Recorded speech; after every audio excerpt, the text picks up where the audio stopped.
Good morning class. मैं श्री दीपचंद चौधरी महाविद्यालय Lalitpur college से आज हम आपको MA home science MA first year का सेकंड पेपर पढ़ा रहे हैं, मानव विकास। इसमें जो आज का हमारा टॉपिक रहेगा वो रहेगा गर्भकालीन जटिलताएं कि गर्भावस्था के समय एक तो क्या क्या परेशानियों का सामना करना पड़ता है। तो हेडिंग रहे है जो आप हमारी देख रहे हैं गर्भकालीन जटिलताएं। तो गर्भकालीन जटिलताएं क्या होती है, मैंने आपको पिछली वीडियो में बताया था।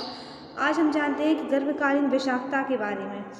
तो विषाक्तता का अर्थ होता है रक्त में विष का समाहित होना, मतलब ब्लड में हमारे उसमें विष का मिल जाना। और विषाक्तता को दो भागों में बांटा गया है। पहली होती है तीव्र विषाक्तता, जैसे आप हेडिंग देख रहे हैं। दूसरी होती है दीर्घावधि विषाक्तता। तो तीव्र विषाक्तता क्या है पहले मैं बता देती हूँ। यह सामान्यतः गर्भावस्था में 24वें सप्ताह से प्रकट हो जाती है। इसकी भी दो अवस्थाएं होती हैं। पहली जो अवस्था होती है वो होती है प्री एक्लेम्सिया, दूसरी होती है एक्लेम्सिया। जो प्री एक्लेम्सिया भी दो प्रकार का होता है, हल्का और तीव्र। और इसके अंतर्गत प्रोटीन, यूरिया तथा सूजन दोनों आते हैं।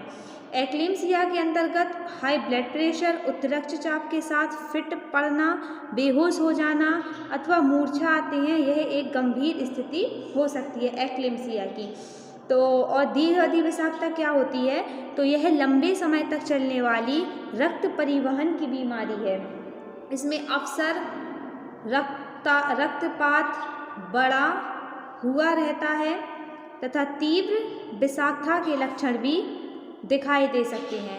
इस स्थिति में गर्भावस्था में पहले से ही उच्च रक्तचाप उपस्थित रहता है और गुर्दों से संबंधित रोग भी गर्भावस्था के पूर्व ही विद्यमान रहते हैं, जो कि दीर्घावधि टॉक्सीमिया में बदल सकते हैं।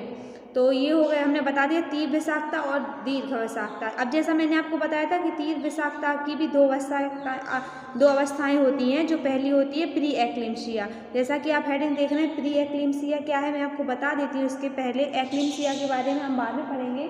तो प्री एक्लेम्सिया यह विकार गर्भावस्था में ही दिखाई देता है। 30 वर्ष से अधिक आयु की स्त्रियों, गर्भ मोटी स्त्रियों तथा उन गरीब स्त्रियों में हो सकता है जिनकी गर्भावस्था में उचित देखभाल ना हो रही हो। जो ये प्री एक्लेम्सिया होता है ये गर्भावस्था में ही दिखाई देता है। गर्भावस्था के समय ही गर्भवती महिलाओं को, ये ज़्यादा से ज़्यादा जो महिलाएं 30 वर्ष से अधिक आयु की हैं या वो मोटी हैं और जो स्त्रियां गरीब परिवार से बिलोंग करती हैं, मतलब जिनको अच्छा पौष्टिक आहार, पौष्टिक तत्व नहीं मिल पा रहे हों, उनमें ये प्री एक्लेम्सिया के लक्षण दिखाई देते हैं। जिनकी अच्छी उचित तरीके से देखभाल ना हो पा रही हो उनके लिए, यदि गर्भ में जुड़वा बच्चे हों तो यह स्थिति भी उत्पन्न हो सकती है। यह विषाक्तता गर्भावस्था के 20 सप्ताह से 30 सप्ताह के बीच में कभी भी हो सकती है। जैसे ही आपका गर्भ अवस्था का समय शुरू होता है तो उस समय से 20वें सप्ताह से 30वें सप्ताह के बीच में ये समस्या शुरू हो जाती है। इस विषाक्तता की जो जानकारी होती है वो डॉक्टरी जांच से ही हो सकती है। उचित देखभाल करने पर भी गंभीर स्थिति से बच सकते हैं तथा माता तथा गर्भस्थ शिशु की सुरक्षा की जा सकती है। जो प्री एक्लेम्सिया के पूर्व संकेत जो हमें मिलते हैं वो कई प्रकार के होते हैं। हमें ऐसे संकेत हमारी बॉडी में दिखाई देते हैं जिनसे हम जान सकते हैं कि हमें प्री एक्लेम्सिया होने जा रहा है। तो जैसा कि आप फर्स्ट हेडिंग देख रहे हैं वो लिखी हुई है हमारी अत्यधिक वजन बढ़ना। तो सामान्य गर्भावस्था में वजन की वृद्धि जो होती है वो लगभग 12 किलोग्राम होती है।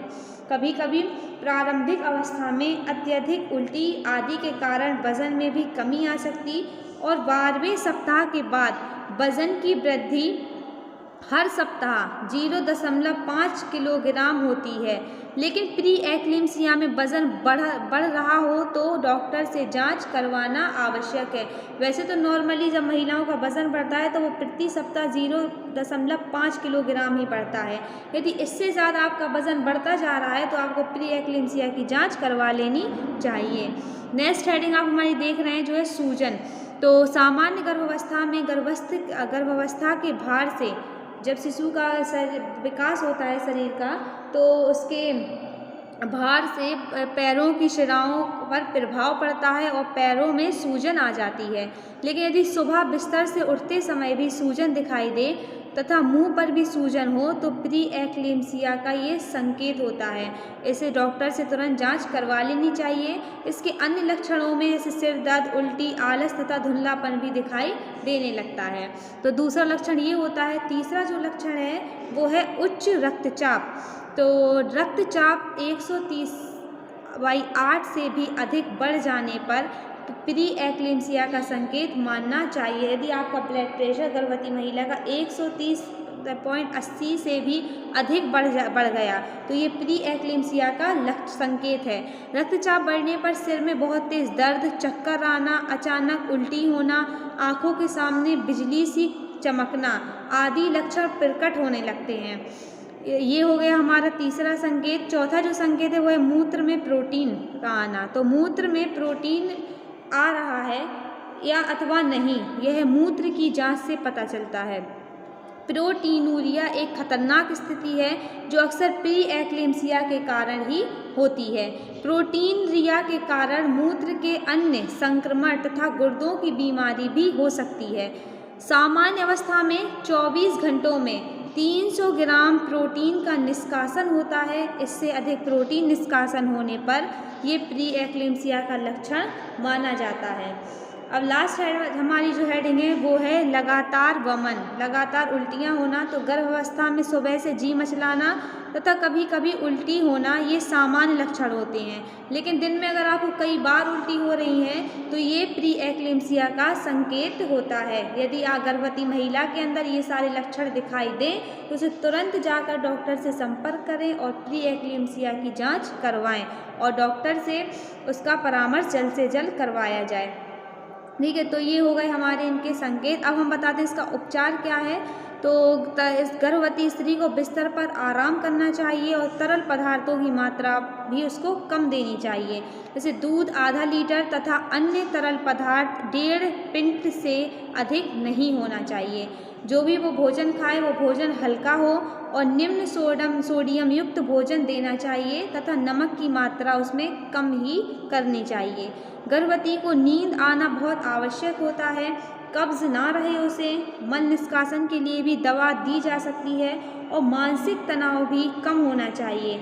शोर तथा अन्य तनाव वाली स्थितियों से उसको दूर रखना चाहिए। यदि प्री एक्लेम्सिया के लक्षण हैं तो रक्तचाप, वजन तथा मूत्र का परीक्षण करवाते रहना चाहिए तथा रक्तचाप बढ़ने या मूत्र में प्रोटीन के अधिक आने की स्थिति में अस्पताल में भर्ती कर देना चाहिए। तरल पदार्थों के सेवन तथा निष्कासन का पूर्ण रिकॉर्ड रखना चाहिए कि गर्भवती स्त्री ने किस समय कितना तरल पदार्थ लिया गया है।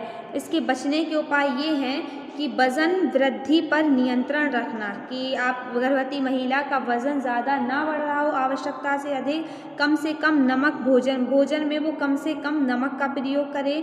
कार्बोस तथा वसा इन सब का सेवन करने में नियंत्रण रखें। चिंता, तनाव, इन हानिकारक विचारों से वो दूर रहे और गर्भावस्था में पीठ के बल लेटने से गर्भावस्था को होने वाले रक्त के प्रवाह में बाधा आती है। इस प्रकार करवट के सहारे लेटना चाहिए। पीठ के बल लेटने पर पीठ को तकिए से सहारे से ऊंचा कर लेना चाहिए। तो ये हो गए हमारे प्री एक्लेम्सिया के संकेत, उपचार और उनके बचने के उपाय।